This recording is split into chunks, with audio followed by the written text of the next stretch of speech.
Good morning, everyone. Thank you all for being here.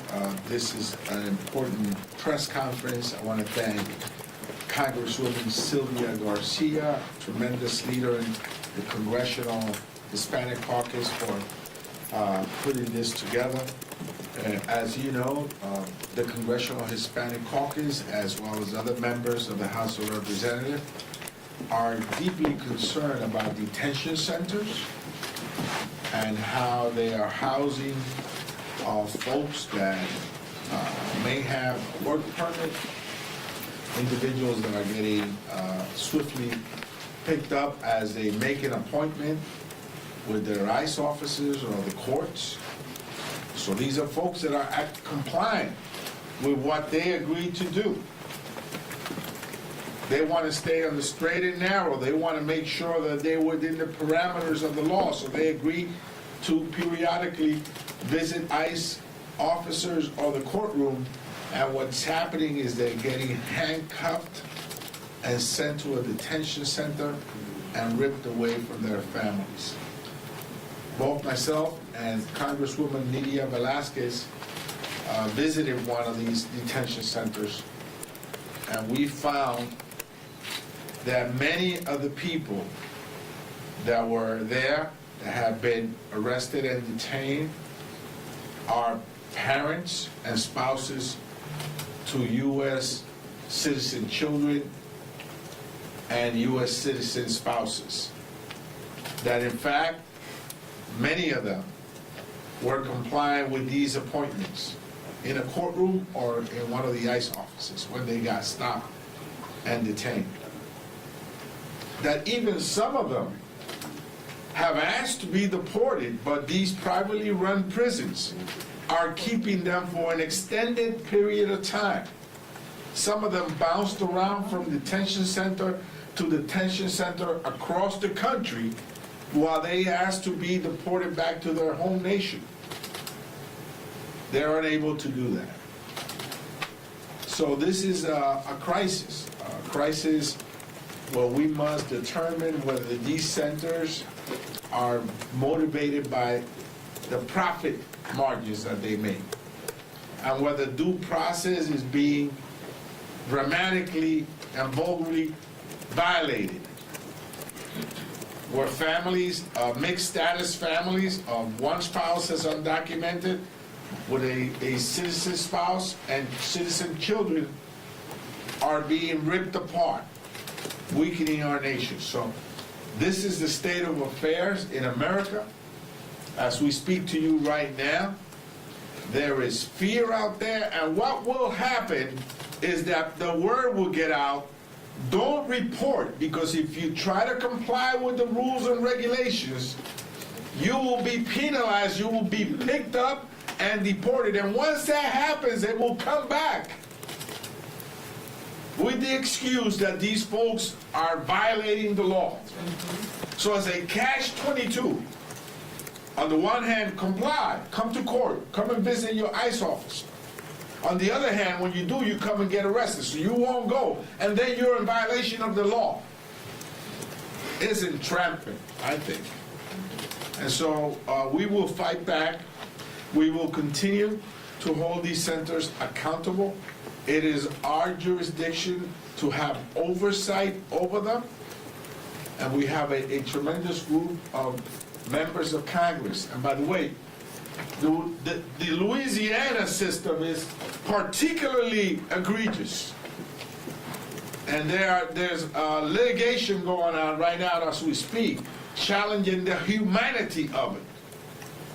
So with that, I leave you with Representative Sylvia Garcia from Houston, Texas.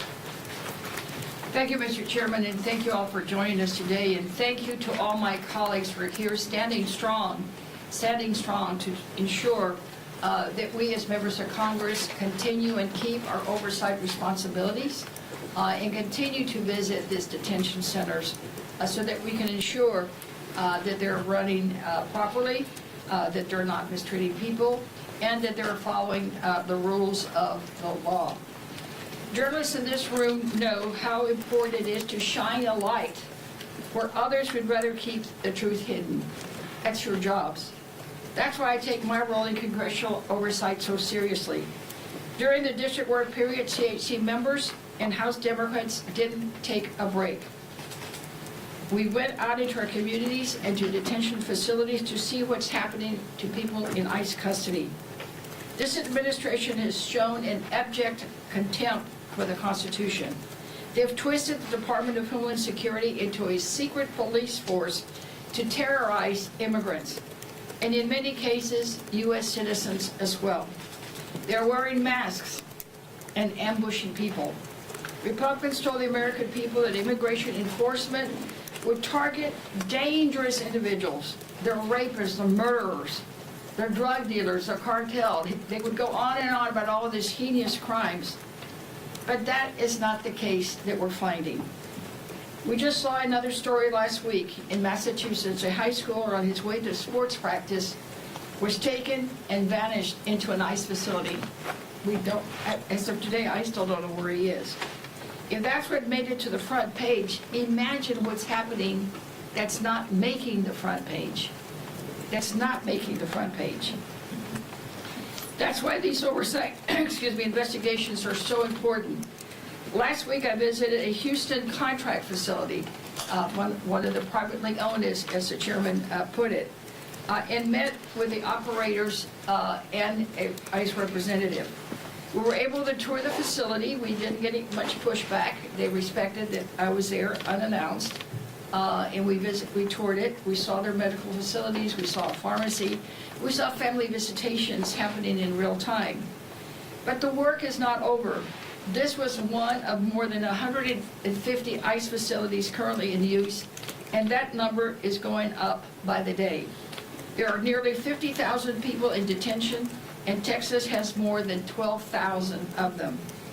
Democrats will crisscross the country, inspecting facilities, demanding answers, and making sure that we use the powers of oversight to protect the rights of all. But again, this is not happening at the moment. What is happening, in my view, is just sinister, cruel, and inhumane.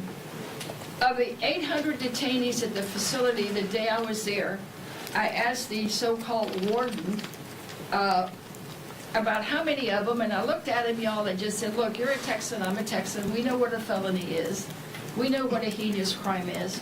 About all of these 800 people, about how many would fit that category.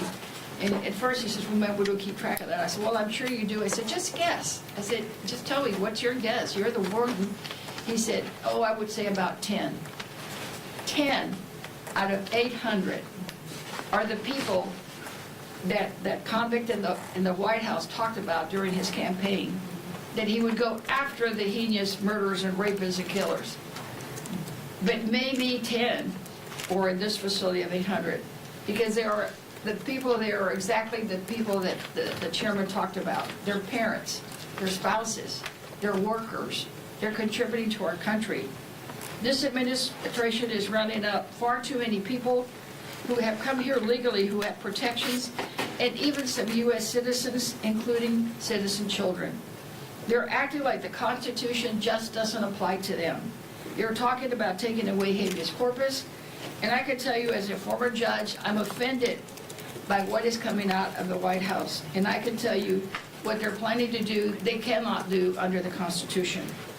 I tell people all the time, democracy is a gift we pass from one generation to the next, but it is not guaranteed.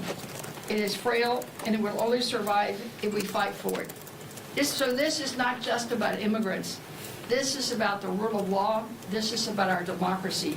This is about whether your government can kidnap a child from a bus stop because of their skin color and send them to a prison, because really that's what they are, without going to court, without a lawyer, and without any recourse whatsoever.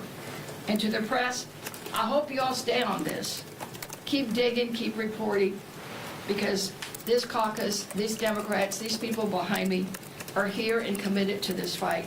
And we will continue to fight, and we'll continue our oversight duties, no matter who says what.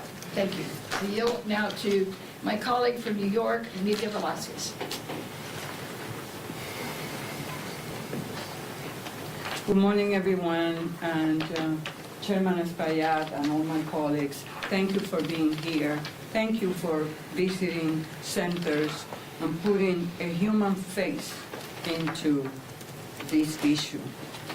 As the chairman said, he and I visited the ICE detention center in Elizabeth, New Jersey, and what I saw was heartbreaking. We met people who have lived here for years, who have families, and who have built lives in their communities, now suddenly uprooted.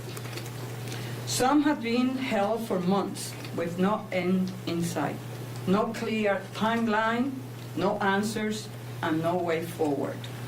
Some of the people we met were detained after showing up for routine check-ins. They followed the rules and were taken away anyway. What we and our colleagues witnessed was a system being used to punish people simply for being immigrant. And we all know that cruelty is the point with this president.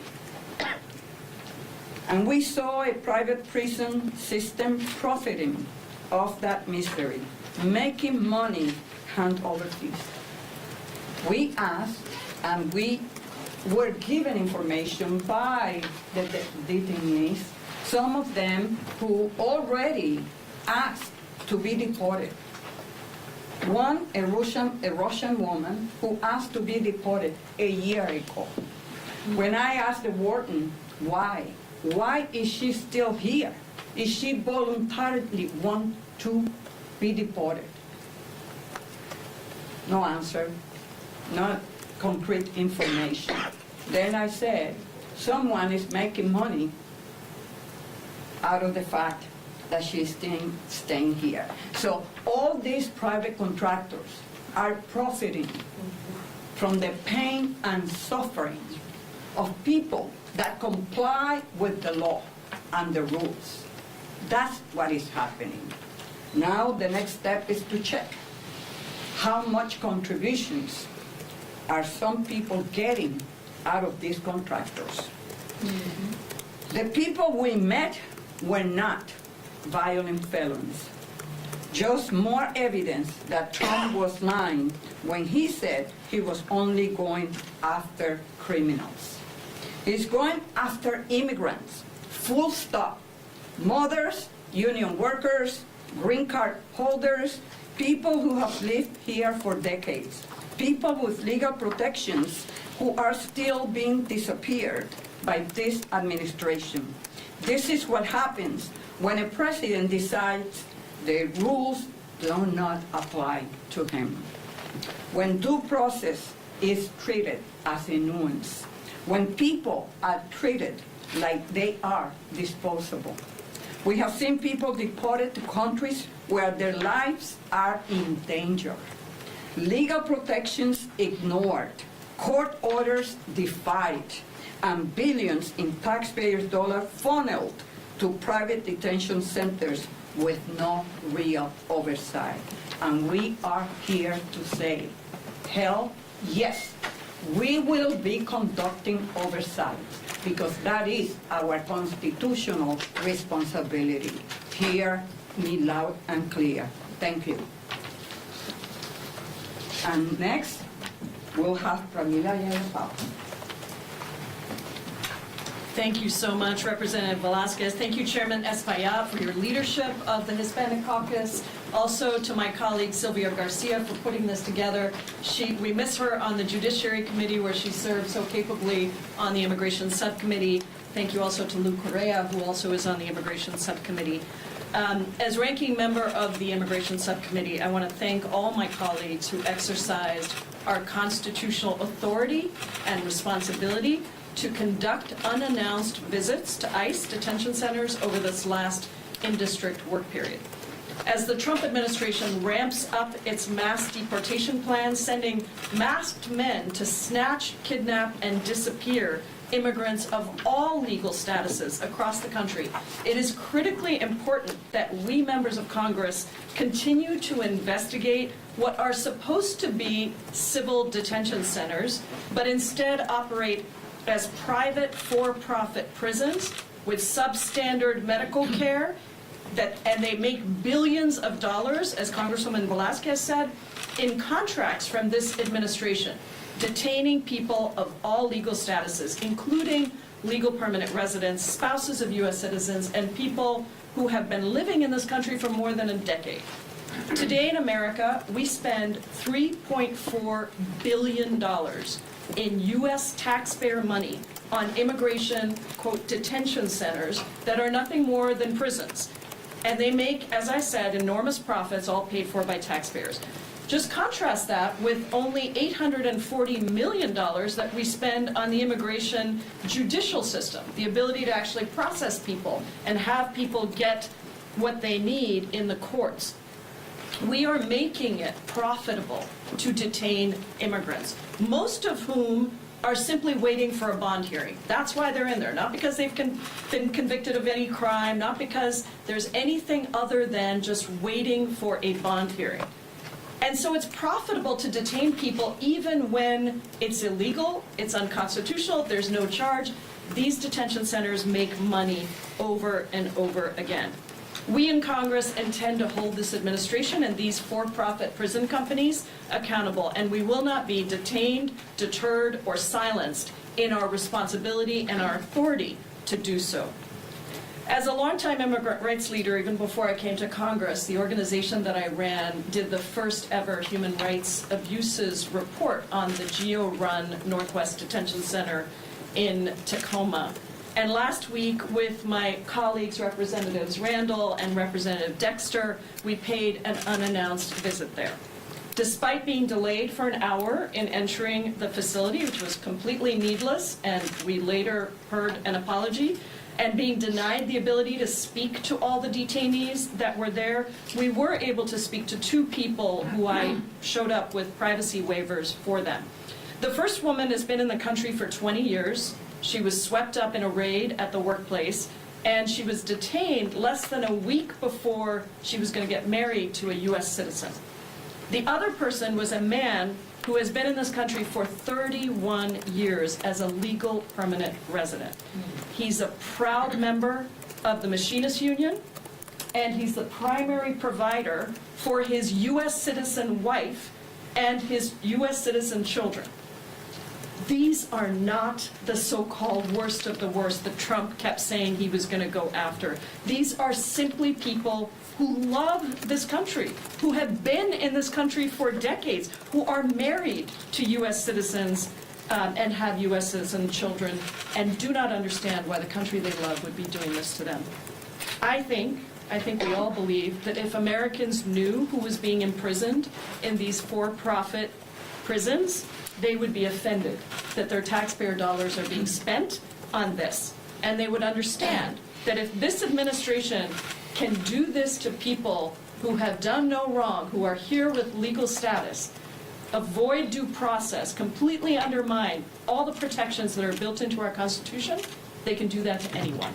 And that is why it is so important that we continue to shine a light on this, that we call it out, and that we refuse to allow the Trump administration to get away with what they are doing. And with that, it's my great honor to introduce a tremendous representative from Louisiana, one of the places we see a lot of immigrants shipped over to us, Representative Troy Carter. Thank you. Thank you, Representative John Paul, and a huge thanks to the leadership and all of my colleagues behind me. I want to thank you all for being here, particularly the press, because we depend on you to transcend the lies, to advance the truth, and to dig a little deeper and ask the question, why? Why? I stood alongside a powerful, principled congressional delegation that I led in my home state of Louisiana. It was bicameral.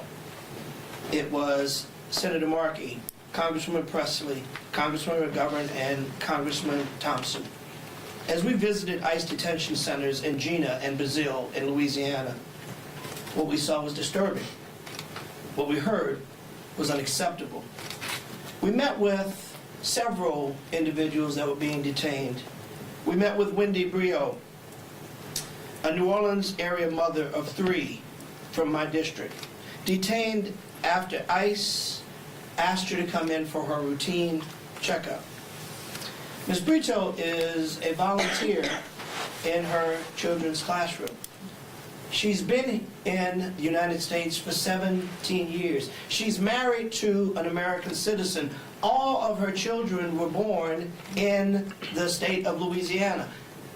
Ms. Brito is a model individual who shows up. She volunteers in the schools. She is an example of someone doing the right thing. She was going in for her regular, regular checkup when she was detained. She was not told why she was being detained. She was not afforded the ability to have counsel. She was not given due process. How could this possibly be right in America? How could this possibly be right? The Fifth Amendment rights were violated. This is not about immigration enforcement. This is about targeted cruelty.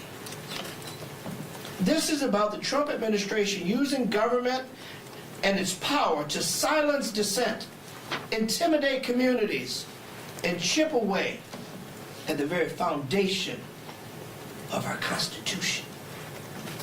This has to mean something to everyone. Republicans and Democrats have to be concerned when our democracy and the rights that we all are afforded are chipped away unilaterally by one individual. Yeah, we should all be scared. Republicans, Democrats, Independents, and the like. Because if it happened to them, it could happen to you, it could happen to us. We got to talk about this. We got to turn the lights on. And let me be clear for those who might misunderstand or choose to misinterpret. No one should be thrown into a federal custody for simply speaking their mind. No one should disappear from their family without cause. No one should be punished for writing in their school newspaper. No one should be challenged because you disagree with what they say. Listen, our free speech is not built on only protecting speech that we like. In fact, it is protected against those things even we grossly dislike. That's not the point. The framers of the Constitution were very clear. We don't want tyranny. We don't want a king. We want a democracy where you're free to challenge your leaders, to challenge their policies, to speak freely without fear of persecution. This president clearly doesn't like that. And we're seeing it acted out every single day. These abuses demand transparency. They demand accountability. They demand congressional oversight. And we're going to do just that. We won't stop fighting for the Wendy's of the world. We won't stop fighting for the individuals of the world who are being persecuted for no crime. When we visit Louisiana, one of the things that was most telling is that none of these individuals that we spoke to were being held for a crime. Many of which, as my colleagues have just said, offered to just send me home. And they wouldn't. It's because it's a for-profit entity. Louisiana is different in most because we are above the 72-hour frame. Most of the centers across the country are required to release them after a short period. In Louisiana, you can keep them longer. Hence, you see people go from center to center to center. Why? Because they're timed out, they send them to another center. They're timed out, they send them to another center. Because they're making money. Because as long as there's a body in the cot, there's a check in the bank. We cannot allow this gross miscarriage of justice to go on. We cannot allow them to continue to profit from an illegal action, from an unconstitutional action, from an action that ignores the rule of law. That's why we're here today. And that's why we aren't going anywhere. We're going to continue to stand. We won't stop fighting for every person caught in this system without a voice. And we in Congress, must uphold the values of our founding fathers and the rights of all people in the United States, regardless of whether we agree with what they say or not. None of us support hate speech, anti-Semitism, or hate violence of any sort. Let's be clear. None of us are supporting anyone who incites violence, or anti-Semitic, or anti-gay, or anti-black, or anti-Asian, or anti-Hispanic, or anti-anything. But we are not going to sit back idly by and shirk our responsibility as people with oversight to check and make sure our Constitution and individual rights are being upheld to the highest extent of the law. I thank you for being here. Next, I will bring up the esteemed member, Emily Randall, for comments. Thank you.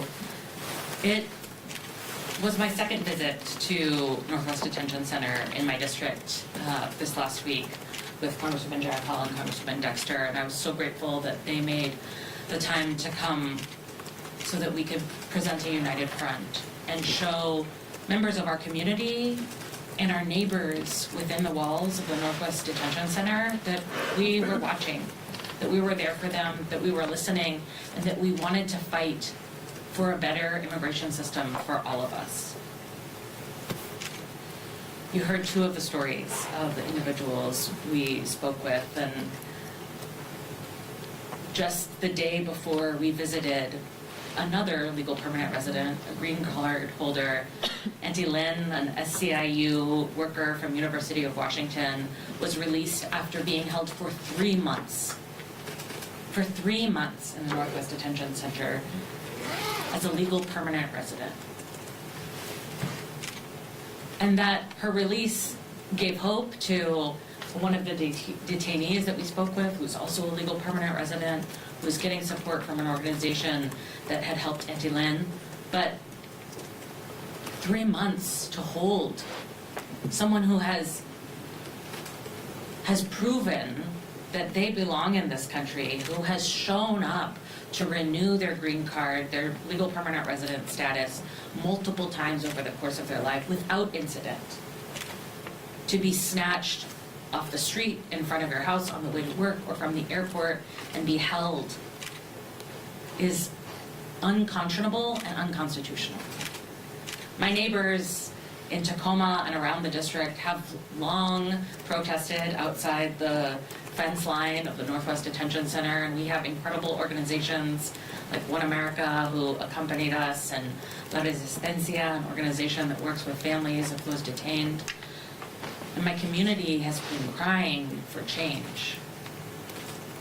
This administration wants us to believe that they are arresting and rounding up the worst of the worst. And you have heard from all of my colleagues that that is simply not true. There are neighbors who are hardworking community members who are contributing to our society, who are building our economy, who are raising American citizens, who just want to build a strong life and a strong future. But this system is using immigrants as a distraction, as a scapegoat, and as a tool to divide our country. And this Pride Month, I have been thinking a lot about the intersectional fight that we are in. The work to protect the most marginalized, our immigrants, LGBTQ immigrants, communities who are easily pushed aside, and who this administration are over and over using as fodder in their war to consolidate power and control.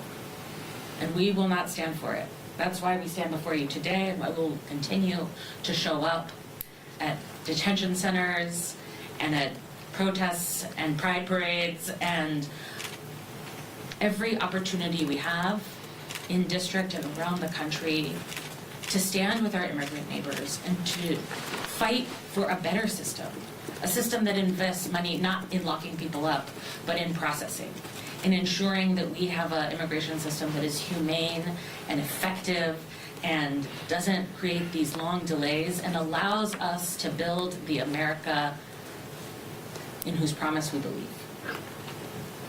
I'm honored to be a member of the Congressional Hispanic Caucus and to serve alongside longtime immigration advocates like Congresswoman Jayapal and my fellow freshman, Congresswoman Dexter. I know that when we work together as members of Congress and with community, we are more powerful, and we are not giving up this fight. I'm now so honored to introduce Maxine Dexter, Congresswoman from Oregon.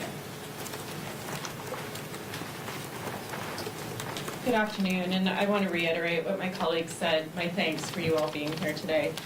My name is Maxine Dexter. I'm a mother, a physician, and the very proud representative for Oregon's 3rd Congressional District.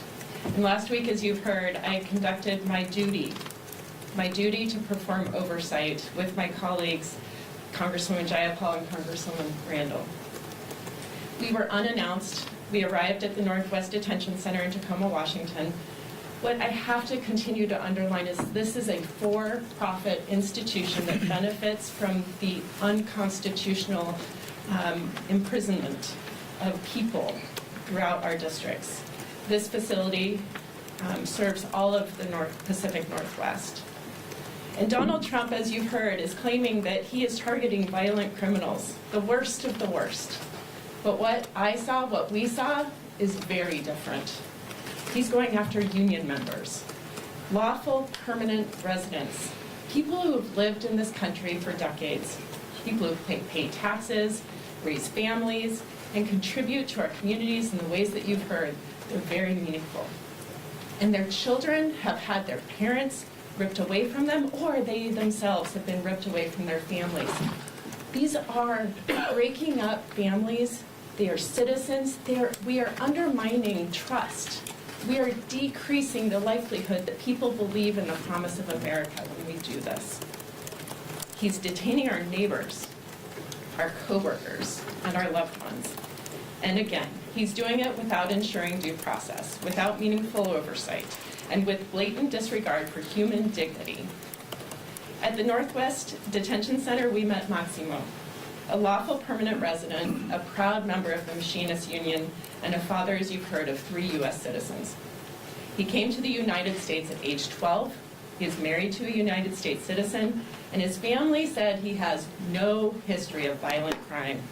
And yet he was detained by ICE while returning from a trip with his wife to celebrate their 20th anniversary. He was then sent to the Northwest Detention Center after being kept in the airport facility for 5 days. No explanation to his family, no explanation to him why he was being detained. This is not an outlier story. It is emblematic of a system that has been weaponized to instill fear, break families apart, and funnel billions of dollars into the pockets of for-profit prison contractors. And let me be clear, Trump's cruel immigration agenda is not about your safety. It is about cruelty, chaos, and control. And I'm here to say the emergency isn't coming, it is here. This is what authoritarianism looks like. But here's what gives me hope. Our communities are not powerless, and we will not stand for this cruelty. People across this country are rising up saying, enough. We refuse to accept a system that dehumanizes immigrants, tears families apart, and funnels billions into private prisons with no accountability. We are organizing, we are speaking out, and we are demanding justice. And the stakes could not be higher. Neither could our resolve. We must stay loud, we must stay focused, and know this. Every single person beside me will keep fighting every single day for a just, humane, and accountable immigration system that reflects the values that we hold as Americans. Thank you very much, and I now, back to our chair. Our last speaker is Luke I'm so Perez. sorry. Thank you very much. I want to thank the press for being here today to make sure that these stories don't go unnoticed. These are serious violations of our law of due process. And if I can, I also echo the comments made by my colleagues here today. But let me give you a bigger context here of what we're talking about. I'm out of Orange County, California. I'm home to the biggest number of dreamers in the country. We're the fourth largest economy in the world, California. Biggest ag sector in the United States, California. Most of those workers in the ag sector are undocumented. We have the biggest manufacturing center in the United States, California. Most of those workers are what? Undocumented. My point is simple. Our economy relies on this workforce. We also, by the way, give $100 billion more to the federal government every year as Californians than we get back. We're like everybody else. We want safe streets. We don't want serious violent criminals as our neighbors. And I would ask you, would a serious violent criminal show up in a courtroom? Of course not. In my district today, these individuals are following the law, showing up according to DHS rules, ICE rules, showing up to court hearings, and they're having their removal cases dismissed. Do you get that? Show up to court for your removal case, it's dismissed. What do these individuals do? They walk out of the courtroom. Immediately as they walk out of that courtroom, they are rearrested and put into what is called an expedited removal process. You get that picture? Dismissed, expedited removal process for a process that's more expedited. Quickly get them out of the country. I would ask ICE, DHS, to think really hard. You've got individuals that are workers, part of our economy, contributing. Some have been here 20, 30 years. They're trying to comply with the law. They're following DHS directions, Homeland ICE. And when they think, I'm clear, they're rearrested. What's the incentive that you are creating or giving other individuals out there to go deeper underground? Ladies and gentlemen, this is not the way you want to run a country, the fourth largest economy in the world, or this great nation. Thank you, the press. Please follow these stories. Make sure you report them because the world needs to know what's going on. Thank you. Thank you, Lou. Thank you, Sylvia. Any questions? Yeah, Right please. here. Well, I would like to ask you about the yesterday decision of Donald Trump in relation to the entry and the entry restrictions to the country. So, what's your opinion about that? Yeah, the travel ban, I mean, he tried that before in his first term. It was one of the first actions you may remember that he took.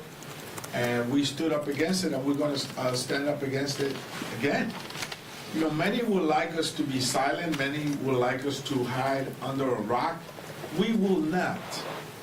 We will speak out. We will fight back. We will hold these detention centers accountable. We will comply with our jurisdiction to have oversight. We will ensure that due process is followed to the letter of the law. We will make sure that no human rights are violated and that people are treated fairly. And we will continue with these visits to these detention centers. Can I just add to that? Can we ask? We have also a Spanish answer, please. Nosotros vamos a seguir esta lucha. Muchas personas, a lo mejor algunas personas quieren que nos callemos. No lo vamos a hacer. Vamos a seguir con nuestra responsabilidad de asegurar de que el sistema de detención de esta persona sea un sistema justo, que no violente los derechos de ellos, que realmente los derechos en general a un proceso justo sea protegido por la ley. Así que estaremos en vigilancia y en apoyo de estos inmigrantes. I was about to add, I looked at that list of countries, Yeah. the travel ban. I believe one of them was Afghanistan. And this last week, I noticed American veterans of the Afghan war in our hallways fighting for Afghan refugees to keep them in the U.S. So you're talking about people that fought along Americans who watched their back of Americans, saved Americans in the battlefield, and now you are saying you can't come to the U.S. Again, what is the message we're sending the world when it comes to being in the battlefield with Americans? This is not good. Yeah, I just want to add that, and I'm very hopeful that just as the Supreme Court, held his first travel ban, and I think the second and third version, he went to 2 or 3 versions of it, held it unconstitutional, that they would do that again, because there's no rhyme or reason as how he picked and chose all those countries. It's just deplorable. I think it's unconstitutional, and I'm sure there will be lawsuits filed as quickly as they can. Question? Are you getting from ICE and ICE contractors all the access that you're seeking at the detention sites you visited? I must say that the Elizabeth, New Jersey Detention Center that we visited, there was no objection from them. Can I say something? We visited a for-profit center, so it was their decision to make. There was a representative there from ICE. But anything that we asked for in writing, like a copy of the inspection report, a profile of the 800 population that was there, by age, by sex, things that we wanted in writing, they just said no. And he would always just look to the warden would look to the ICE guy and he'd go like, well, no, we'll have to ask ICE. We'll have to ask ICE. So yes, we got a tour. Yes, we were able to visit. But we got no data, no monthly reports, nothing to back up some of the things that they were saying. And in addition to that, when asked about the finances of the place, they had no answer. So we want to find out about the finances here, right? And they had no answer when we visited them. But we'll be looking at that as well, right here and then right here. We obviously saw one of your colleagues, actually a group of your colleagues, be denied entry to an ICE facility, and then an altercation ensued, and then the Trump administration, through their district attorney, filed charges against one of your colleagues, Congresswoman McIver. Do those charges and does that, sequence of events give any of you pause about conducting oversight? And are you giving any of your colleagues advice for how to conduct these oversight visits so that you can get as much access as possible? Well, we will not succumb to any intimidation tactics. We will continue to comply with our duty to have oversight of these detention centers, and we will visit them within the parameters of the law. Well, CHC and a number of other groups have what we call the toolkit that kind of has guidelines of what to ask, sort of a checklist.